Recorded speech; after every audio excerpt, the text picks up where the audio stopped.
Merhaba dostlar. Bugünkü videomun konusu 1 milyonluk icra banka borcu ve işsizlikle yaşamaya çalışmak. Evet, artık uçurumun kenarındayım dostlar. Yanlış duymadınız. Durumu hiç dolandırmadan, en çıplak, en can acıtıcı gerçekle açıklayacağım. Bugün size muhtemelen birçoğunuzun şu an içinden geçtiği ama gururundan ya da korkusundan kimseye yüksek sesle anlatamadığı o karanlık durumdan, hayatımın bir diğer girdabından bahsediyor olacağım. Son 1,5 yıldır hayatım kelimenin tam anlamıyla tepetaklak oldu. Aslına bakacak olursak her şey aslında yurt dışından temelli. Yani zorunlu dönüş yapmamla başladı. İşin özü çalışırken kredi batağına düşmem, sonra işsiz kalmam, maaş hacizi, faiz sarmalları derken yüzüme ardı ardına kapanan kapılar.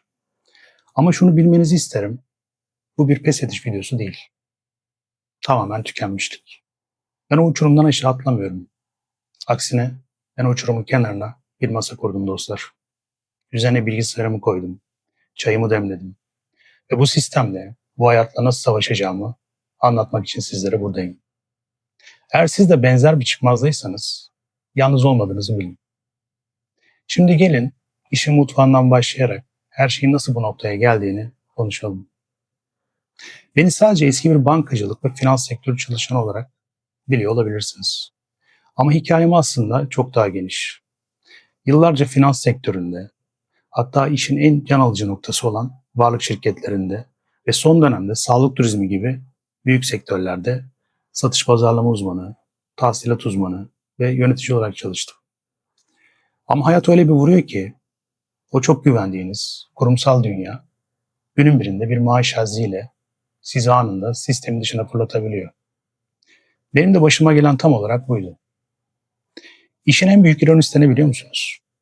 Bir dönem bir varlık şirketinde borç yönetmiş olan ben bir borç sarmalına girdim.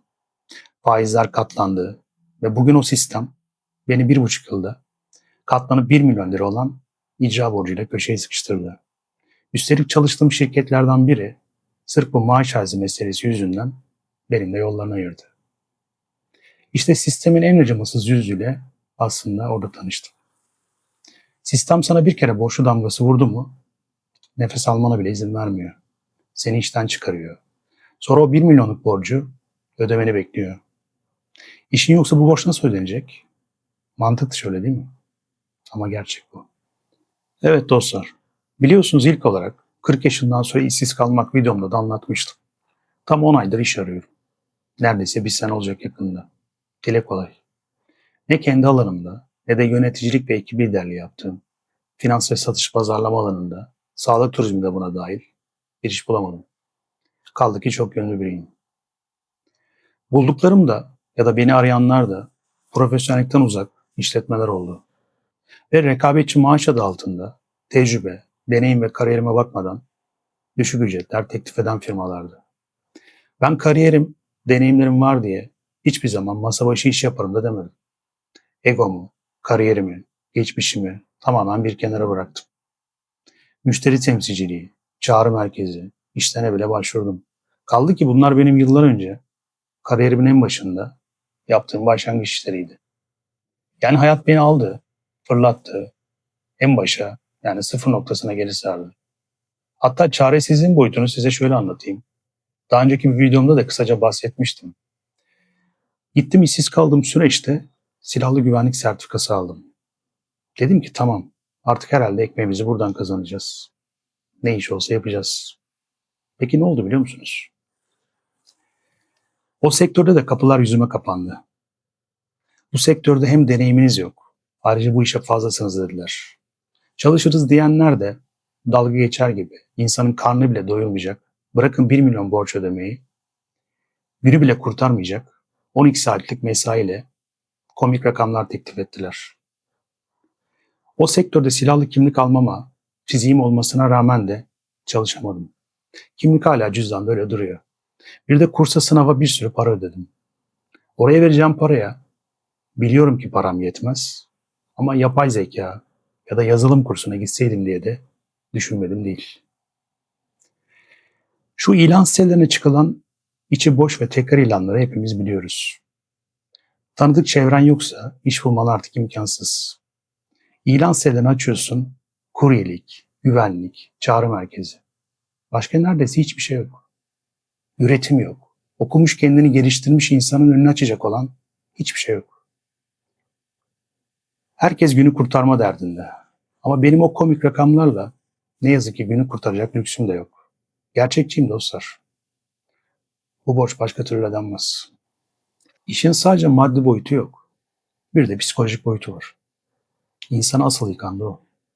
Belli bir yaştan sonra kendi ayaklarının üstünde durduğun, yöneticilik yaptığın, özgür yaşadığın o hayatı kaybedip sıfırlanmak. Bu çok ağır bir yük. Kafamda aslında o kadar çok iş fikri, proje var ki. Satış pazarlama kökenliyim.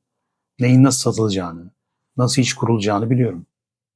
Ama sistem seni öyle bir prangaya vuruyor ki üzerine bir şey alamıyorsun. Bir şirket açamıyorsun. Maddi imkansızlıklar elini kolunu bağlıyor. Fikirlerin kafanın içinde çürüyüp gidiyor. Tekrar ayrı eve çıkmak istiyorum. Kendi düzenimi kurmak istiyorum. Ama şu anki şartlarda bu tamamen bir hayal. İnsan bazen aynaya bakıp soruyor. Bu yaştan sonra her şeye sıfırdan, hatta sıfırdan da değil, 1 milyon eksiden nasıl başlanır? Bu sarmaldan nasıl çıkacağım konusunda açıkçası ciddi endişelerim var. Yalan söylemeyeceğim. Ben de insanım. Benim de geceleri gözüme uyku girmediği oluyor. Peki madem durum bu kadar çıkmaz da ben neden bu kameranın karşısındayım? Neden sosyal medyaya girdim? Çünkü fark ettim ki burada yalnız değilim. Bu ülkede, bu sistemde benim gibi milyonlarca insan var. Köşeye sıkıştırılmış, faiz sarmalında boğulan, ne yapacağını bilmeyen, utancından ya da gururundan bunu kimseye anlatamayan milyonlarca insan. Ben eski bir finansçı, eski bir varlık şirketi çalışanı olarak bu borçla nasıl yaşanır, bu psikolojiyle nasıl savaşılır, yasal haklarım ve gerçekleri nelerdir çok iyi biliyorum. Madem şu an maddi imkansızlıklar yüzünden dışarıda bana o fırsat verilmiyor, o zaman bilgimi, tecrübemi, yaptığım hataları ve en önemlisi yaşadığım bu süreci burada sizinle paylaşacağım. Bizim gibi olanların sesi olmak istiyorum. Birbirimize yol göstermek istiyorum. Evet dostlar, hikayemin şimdilik geldiği yer burası. 1 milyon eksiyle başladığımız bu yolda, uçurumun kenarındaki masamda yeriniz her zaman hazır. Eğer siz de benzer bir çıkmazdaysanız, kendinizi çıkmaz sokakta hissediyorsanız, yalnız olmadığınızı bilin. İçerik üretmeye, gerek iş hayatı, gerek sosyal analiz videolarımla devam edeceğim. Belki de benim asıl yerim burası. Zaman gösterecek bilmiyorum. Artık kendi hayatımla alakalı başka video yapmayı da düşünmüyorum. Sizi sıkmak da istemiyorum bununla ilgili. Lütfen yorumlarda buluşalım. Siz neler yaşıyorsunuz? Sizin sırtınızdaki yük ne? Ne kadar? Yazın konuşalım. Bu süreçten birlikte nasıl çıkabileceğimizi, bu psikolojiyi nasıl yönetebileceğimizi tartışalım. Videoyu beğenmeyi, kanala abone olmayı unutmayın. Unutmayın ki sesimiz daha çok insana ulaşsın. Bir sonraki videoda görüşmek üzere. Kendinize iyi bakın. O uçurumdan aşağı bakmayı bırakın. Masama gelin. Hoşça kalın.